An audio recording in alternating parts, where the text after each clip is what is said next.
The first 50 years of your life could have left you feeling stuck or prepared you for the best years of your life.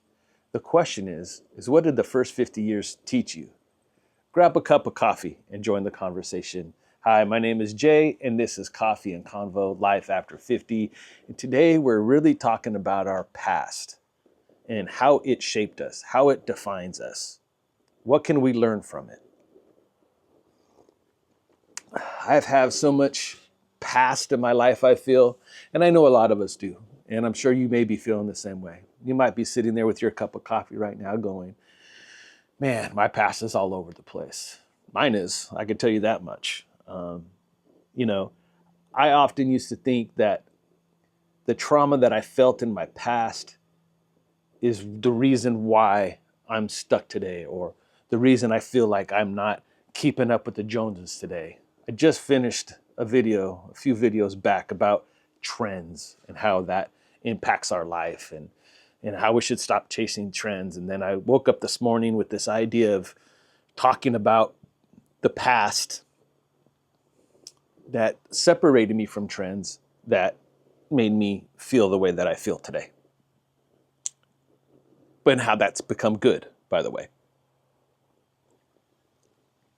It's cold out here this morning. You know, I've shared with you about my past, about my dad a little bit, the type of man he was. The first 12 years of my life were not good. Poverty, which led into bullying, which led into not knowing when your next meal was going to be and what it was going to be like, and just coming home every day in fear. Escaping that at the age of 12 and going to a whole new city, much bigger than the city that you grew up in, basically, and having to face these new challenges of fitting in and following trends and doing all those things, led me to a place where I've met some really cool people in my life. People that I found out that as bad as I had it, their story seemed worse to me. Like I felt sorry for them too. Learned a lot from those times.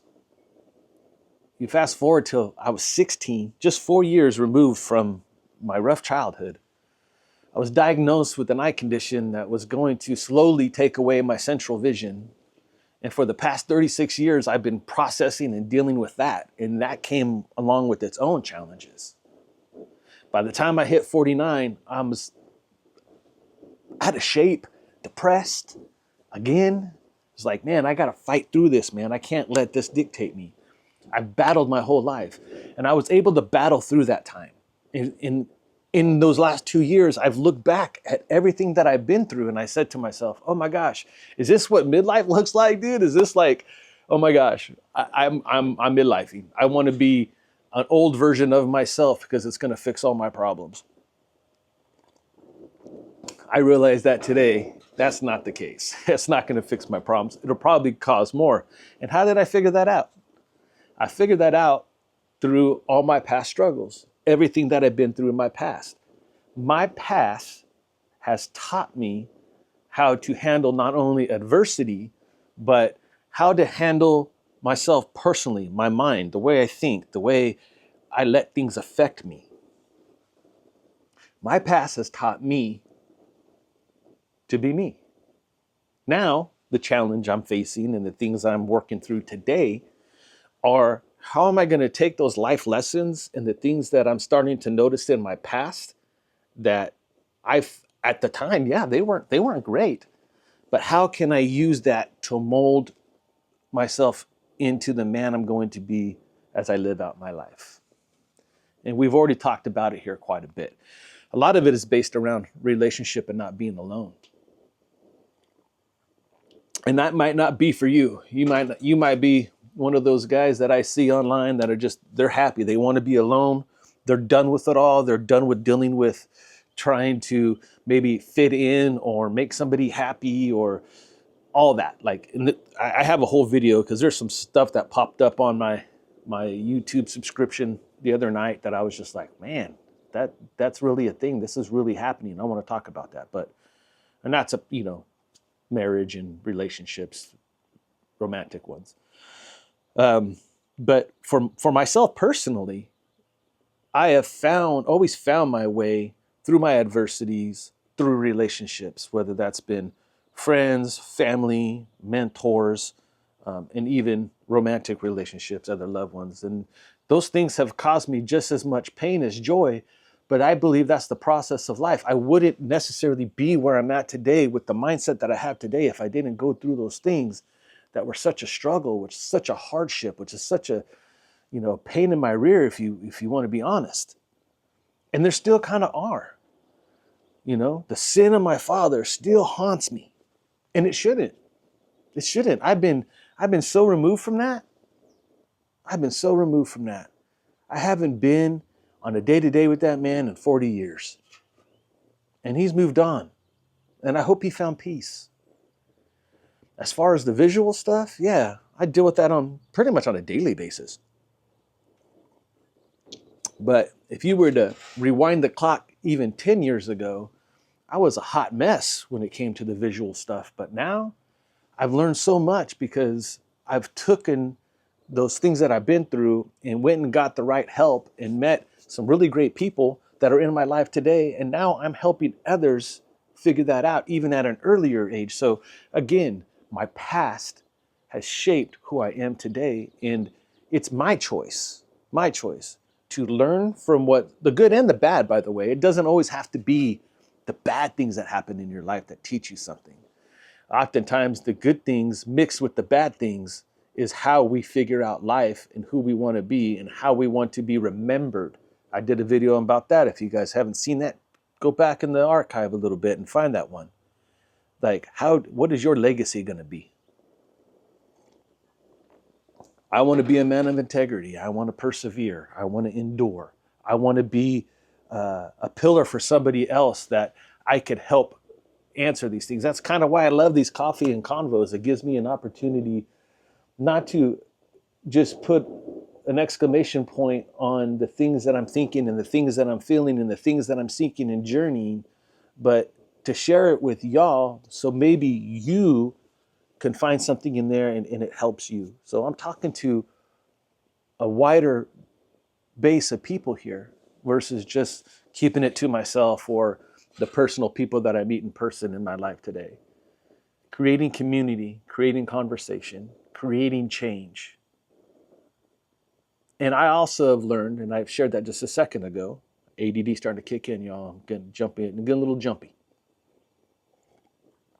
Through some of the friends that I met in my teenage years, early teens, one in particular, who my friend Tim, who's an amazing dude, and he had a life that, I don't know, it taught me something about myself. Like I could sit here in the pity of my pain from my childhood, but then you meet somebody that maybe makes you feel like, wow, maybe, man, I could have had it even worse. Like, that's crazy because that's my experience and it's bad. And his experience is not going to taint my experience of pain.